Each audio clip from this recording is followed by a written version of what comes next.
नमस्कार साथियों यदि आप कोई प्रॉपर्टी परचेज़ कर रहे हैं, आपने कोई प्रॉपर्टी परचेज़ की है या कोई भी रजिस्ट्री कैंसिल के करवाना चाह रहा है या कब रजिस्ट्री कैंसिल हो रही, वो आपको इस वीडियो में समझना चाहिए।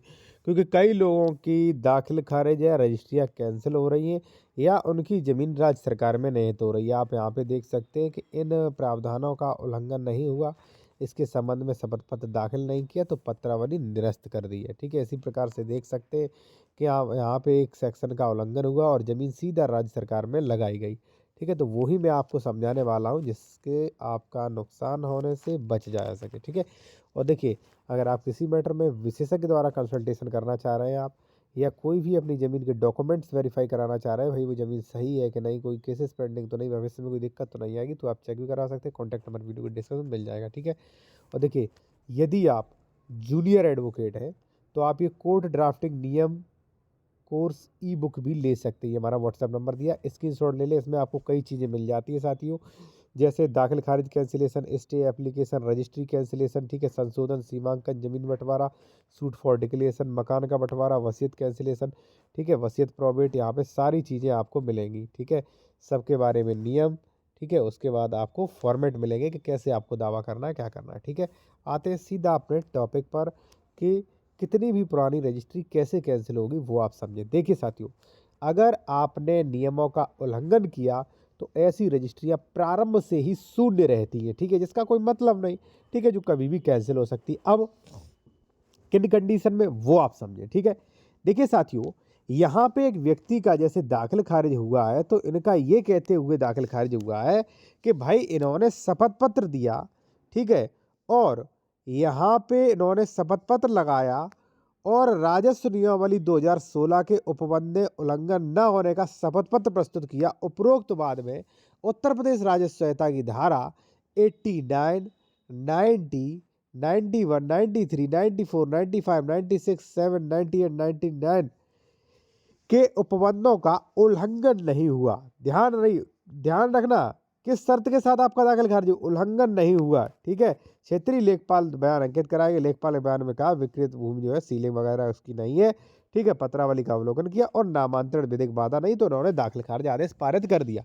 लेकिन ध्यान रखना, जितने भी दाखिल खारिज पारित होते हैं कंडीशनल होते हैं।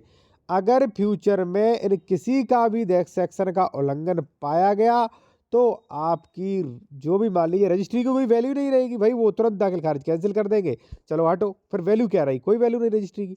ठीक है ना, तो इसी प्रकार से आप ये समझें कि अगर इन कानून का उल्लंघन हुआ तो आपकी रजिस्ट्री कैंसिल हो जाएगी। अब कुछ बेसिक चीज़ें मैं भी आपको बताने वाला हूँ, जिससे आप कोई भी ज़मीन खरीद रहे हैं, खरीद चुके हैं, तो आपको ये देखना है कि भाई ये चीज़ हुई तो हमारी रजिस्ट्री कैंसिल हो जाएगी। ठीक है, तो वही मैं आपको बताने वाला हूँ। पहले साथियों, धारा 88, 89, 90, 98, 99, यह ज़मीन असंक्रमणीय नहीं होनी चाहिए। ठीक है, SC ST कैंडिडेट से विदाउट परमिशन ज़मीन नहीं खरीदनी चाहिए। SC हो या ST किसी से नहीं खरीदनी चाहिए। बिना प्रतिफल के, यानी कि बिना पैसा लेन देन के आपको रजिस्ट्री करवानी नहीं चाहिए। अगर आप कोई भी रजिस्ट्री करवा रहे हैं, मुझे पैसा देना है तो नगद नहीं, NFT RTGS या चेक द्वारा देना चाहिए आपको। ठीक है, जिससे प्रतिफूल जो भी मान लीजिए आपका प्रतिफल है, यानी कि जो आपने उसके बदले में पैसा दिया, वो प्रूफ होना चाहिए। जैसे मान लीजिए उदाहरण के तौर पे ए व्यक्ति है, उसने एक्स प्रॉपर्टी बी को बेच दी, ठीक है, और बी ने इसको नगद पैसा दिया 10 लाख। अब ए चला गया कोर्ट कि भाई इन्होंने हमें पैसा ही नहीं दिया, और नियम ही है कॉन्ट्रैक्ट एक्ट का, अगर किसी करार में प्रतिफल नहीं है तो प्रतिफल के बिना करार शून्य होगा, यानी कि बिना पैसे के करार शून्य। अब बी कैसे प्रूफ करेगा मैंने रुपया दिया 1 लाख, नहीं करे, यही बैंक में डाला होता तो दिखा देता ये सब रहा bank RTGS number, NFT number, cheque, देखिए इससे जो है ट्रांजैक्शन हुई है, इन्होंने पैसा ले लिया है। ठीक है ना, तो यही चीज़ें हैं साथियों। ठीक है, जैसे मान लीजिए अवयस्क से ज़मीन ना खरीदें, SC ST से ज़मीन खरीद रहे हो तो नियमानुसार खरीदें। ज़मीन आपकी सरकारी तो नहीं है, ज़मीन पर कोई केसेस तो नहीं चल रहा, ज़मीन पर कोई स्टे तो नहीं है आपका। ठीक है, ज़मीन उसी रकबे में है कि नहीं, ज़मीन डबल रजिस्ट्री तो नहीं है, ये सारी चीज़ें साथियों आपको चेक करना है। अगर चेक नहीं की, आपने ज़मीन की रजिस्ट्री करवा ली, तो किसी ने भी अगर ऑब्जेक्शन दे दिया, यहाँ पे आप देख सकते हैं दाखिल खारिज रुकवाने हेतु ड्राफ्टिंग, तो किसी ने मान लीजिए दाखिल खारिज रुकवाने के लिए एप्लीकेशन लिखा बढ़िया सा और वहाँ पे तहसीलदार के यहाँ सबमिट कर दिया, तो आपका दाखिल खारिज भी नहीं होगा। ठीक है, और हो सकता है वो यहाँ पे दाखिल खारिज कैंसिलेशन भी हो सकता है आपका। तो इसलिए ये सारी चीज़ें आपको ध्यान रखनी है कि भाई किन किन कंडीशन में रजिस्ट्री कैंसिल हो सकती है। मैं फिर एक बात बता दूँ कि देखिए, जब भी ज़मीन खरीदते तो ये देखें श्रेणी नंबर क्या है, खातेदार का वर्ग क्या है, उस पर चल रहे सभी आदेश। दूसरा आप ये देखें कि भाई ये SC ST वगैरह की ज़मीन तो नहीं है, ठीक है, उसके नियमों का पालन किया गया या नहीं। तीसरा आप ये देखें इसका दाखिल खारिज है कि नहीं।